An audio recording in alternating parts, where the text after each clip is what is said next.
sobre as civilizações, fenícios, persas e hebreus, né? Então eu trouxe para vocês assistirem, né, uma leitura comentada, né, para vocês verem novamente a diferença de classe, de religião, de economia, né, de cada um, o modo de como cada um vivia, o que eles acreditavam, né? Então trouxe para vocês assistirem e a gente conclui o livro, que é a página 64 e a página 65, que você tinha passado 62 e 63, né? E para vocês, para facilitar os estudos de vocês, né? Então, espero que vocês compreendam direitinho e possam estudar, né, mais uma vez sobre essas civilizações, né, a diferença de cada uma, a importância que nos deixou, né, como ensinamentos.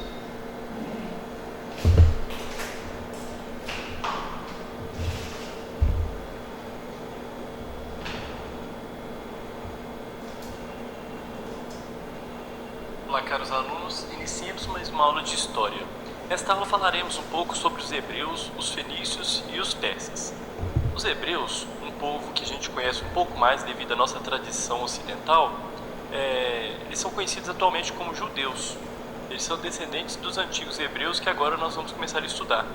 Uma das principais fontes para o estudo dos hebreus é a Bíblia, chamada pelos judeus de Torá. A Torá é composta dos 5 primeiros livros da Bíblia, que no nosso caso é o Pentateuco, né? O Gênesis, Êxodo, Levítico, Números e Deuteronômio.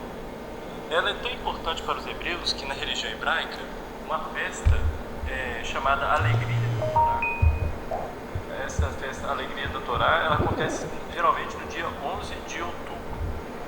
Segundo a Bíblia, que é um relato que não é histórico propriamente dito, mas é um relato que tem conexões históricas, né? Os hebreus viviam do pastoreio nas proximidades da cidade de Ur, na Mesopotâmia.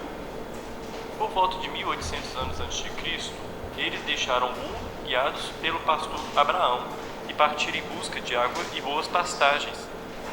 Então, depois de longa caminhada, eles chegaram a Canaã, na Palestina. E após disputarem um território com os povos que ali viviam, eles se fixaram lá. Eles se fixaram lá na terra que eles chamaram Terra Prometida. Então, o trajeto percorrido por Abraão é esse que está demonstrado aí no mapa, né?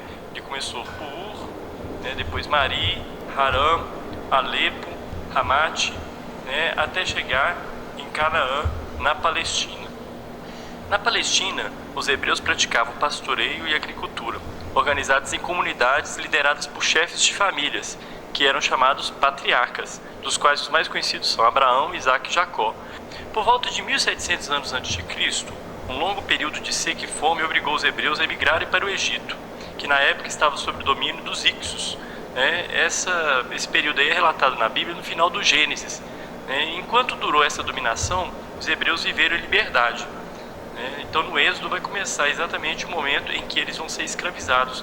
Ou seja, mas após a expulsão dos Hicsos, os hebreus foram escravizados pelos egípcios, que os acusavam de terem colaborado com os invasores. Depois de um longo tempo de cativeiro, os hebreus se revoltaram e por volta de 1250 anos antes de Cristo, eles fugiram do Egito de volta para a Palestina, liderados por Moisés. Segundo a Bíblia, eles caminharam pelo deserto por 40 anos e meio, e essa longa viagem conhecida como Êxodo, Deus entregou a Moisés, no Monte Sinai, 2 tábuas contendo os 10 mandamentos. Então, a história dos hebreus se confunde um pouco, a questão religiosa com a questão política e social. Essas questões se confundem um pouco. Inclusive, os próprios mandamentos, as próprias leis, eram todas miscigenadas, ou seja, elas tinham um fundamento religioso, mas que também tinham um fundamento social e político. Os hebreus, ao chegar na terra que eles moravam antes, na Palestina, eles encontraram outros povos vivendo lá. Então eles decidiram lutar para reconquistá-la. Como na época eles estavam divididos em 12 tribos, eles escolheram chefes militares, políticos e religiosos, que eram chamados juízes. Então juiz não é o conceito de juiz atual, Era um líder militar, político e religioso, que comandava o exército hebreu. O primeiro deles foi Josué, que foi o sucessor de Moisés, Foi o primeiro juiz hebreu e iniciou a luta pela reconquista do território, começando pela cidade de Jericó. Depois deles, vêm 2 outros juízes, Sansão e Samuel. como estou dizendo, né, os relatos bíblicos eles se confundem um pouco com os relatos religiosos, né? Então, para que é interessante para a gente aqui perceber?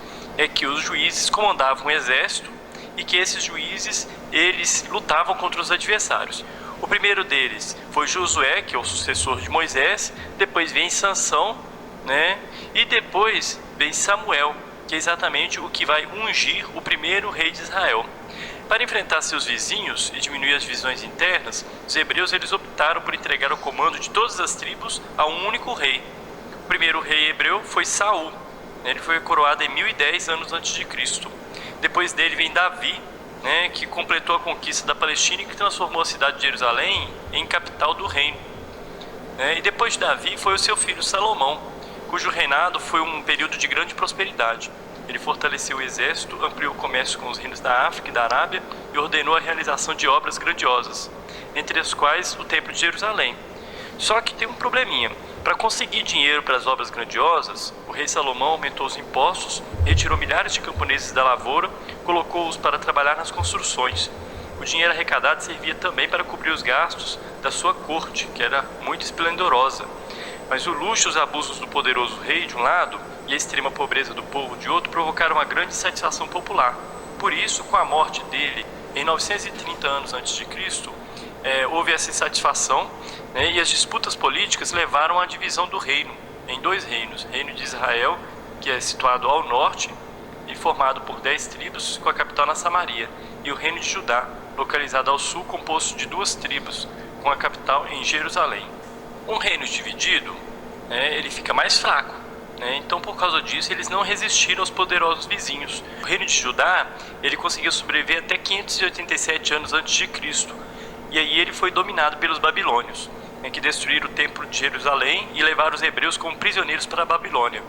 Vocês se recordam quando a gente estudava a Mesopotâmia, do segundo império babilônico, que era comandado por Nabucodonosor. Foi exatamente esse império que conquistou a Palestina, e que levou em cativeiro os hebreus para a Babilônia.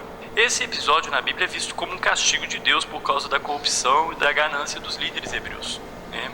O cativeiro deles durou até 539 anos antes de Cristo, quando os persas conquistaram a Babilônia.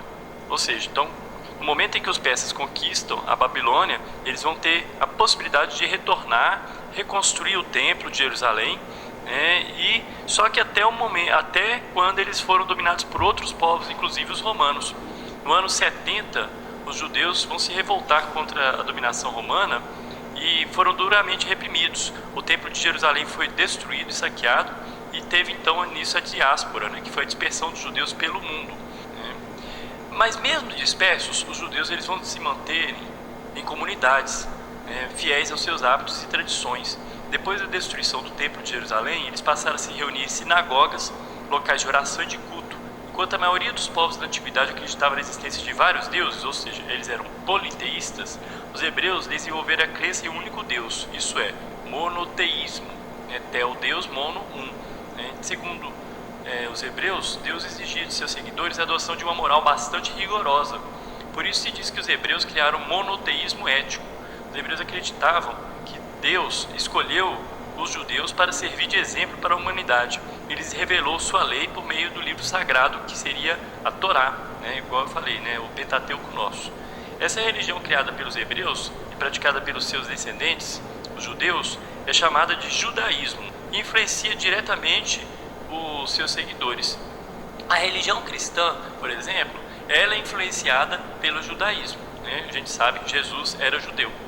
Os fenícios. Os fenícios eles viviam em uma estreita faixa de terra situada entre as montanhas do atual Líbano e o mar Mediterrâneo. Então a gente pode ver por esse mapa aí, Nas áreas férteis do seu território, cortadas por pequenos rios, eles criavam gado, plantavam trigo, videiras, usavam na produção de vinho essas uvas, e plantavam oliveiras, obtinham azeitonas, azeite de oliva, exploravam o cedro, uma madeira nobre que usavam na construção de seus navios. As montanhas da região funcionavam como uma barreira natural que impedia a expansão deles pelo continente. Por isso, eles tiveram que expandir pelo mar. E a carência de terras férteis e a existência de bons portos naturais ajudaram a explicar por que eles se dedicaram desde cedo ao comércio marítimo e à navegação. Aos poucos, eles desenvolveram intenso comércio com outros povos, comercializavam tanto aquilo que eles produziam, né, como eu disse, o azeite, cereais, toras de cedro, joias, tecidos de algodão, quanto produtos de outros povos, como papiro, que eles compravam dos egípcios e vendiam para os gregos. Uma curiosidade é a palavra fenício, né, que eu esqueci de falar. Fenício é uma palavra que significa púrpura, né, exatamente pela veste que eles utilizavam, que tinha uma cor de púrpura, retirada das glândulas de um molusco chamado murex, né, e essa tinta variava de cor dependendo da exposição ao sol. Poderia ser um rosa suave, um roxo escuro.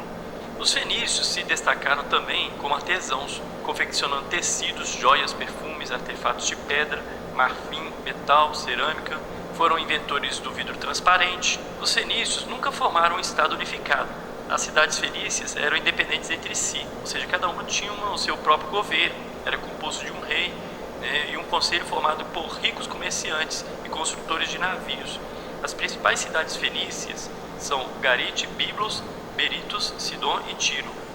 Disputavam entre si com seus poderosos vizinhos o controle das principais rotas de comércio. Entre 1400 anos a.C. e 700 anos a.C., as cidades fenícias prosperaram, inicialmente sob a liderança de Biblos. Esse nome não é estranho, né, gente? Biblos, depois eu vou falar. Depois de Sidom e mais tarde de Tiro. Os mercadores de Biblos trocavam o cedro por papiro com os egípcios. Vocês lembram o que era o papiro, né? Mais tarde, a palavra Biblos, que era como os gregos chamavam o papiro, passou a significar livro, que daí que vem o vocábulo Bíblia. Uma importante invenção dos fenícios influencia até hoje a nossa realidade, né? É exatamente o alfabeto fonético. Com a necessidade de facilitar o comércio e agilizar a comunicação com outros povos, os fenícios inventaram o alfabeto fonético, um sistema de escrita prático, que cada sinal correspondia a um som e não a uma ideia, né? A gente se lembra que o hierógrafo, né, a escrita hierógrafa dos egípcios, por exemplo, ela era uma escrita que dependia de um símbolo, né? Aqui não. Cada sinal representa um som. Possuía 22 letras, todas, só que naquela época era só consoante. Quem que vai acrescentar vogal ao alfabeto fenício? Os gregos. O alfabeto fenício vai servir de base para o grego, que deu origem ao latino, no qual se baseia o nosso alfabeto.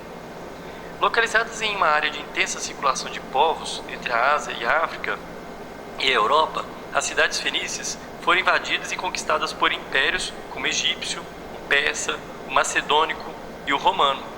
Em 64 anos antes de Cristo, com a conquista das cidades fenícias por Roma, chegava ao fim a história política dos fenícios, mas suas contribuições para a história da humanidade, como a invenção do alfabeto, que eu falei, significou uma verdadeira revolução nas comunicações, que continuam presentes em nossas vidas. E os persas? A Pérsia, ela se situava no planalto do Irã, região montanhosa e com poucas planícies. Ali, a partir do segundo milênio, estabeleceram-se diversos povos, entre os quais os medos e os persas. Durante muito tempo, os persas foram dominados pelos medos, mas por volta de 550 anos antes de Cristo, um príncipe persa, de nome Ciro, ele liderou uma rebelião vitoriosa e, depois de dominar os povos da região, fundou o Império Persa. Para conquistar riquezas e povos, o rei Ciro organizou um poderoso exército, com o qual expandiu as fronteiras do império em várias direções. Seus sucessores, Cambises e Dario, comandaram novas conquistas, e assim o Império Persa passou a abranger uma área gigantesca, que ia do Vale do Rio Nilo, no Egito, até o Vale do Rio Indo, na Índia. Para manter a dominação sobre diferentes povos e melhorar a organização, Dario I dividiu o Império Persa em províncias chamadas satrápias e nomeou altos funcionários reais, os sátrapas, para administrar cada uma delas. Esses funcionários, por sua vez, eram vigiados de perto por inspetores, conhecidos como os olhos e ouvidos do rei. Exatamente, o cara ele não conseguia administrar tudo sozinho, então ele teve que nomear, delegar sua função, né? Mas ao mesmo tempo ele tinha também outras pessoas para vigiar aqueles que exerciam essa função.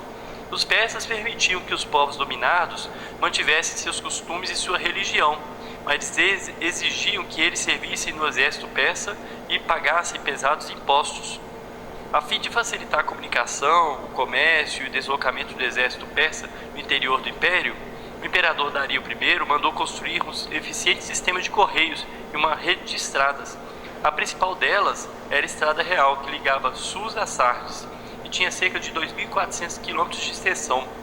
Para percorrê-la, os corredores reais levavam a cavalo 8 dias, sendo cada um deles responsável por um trecho da estrada.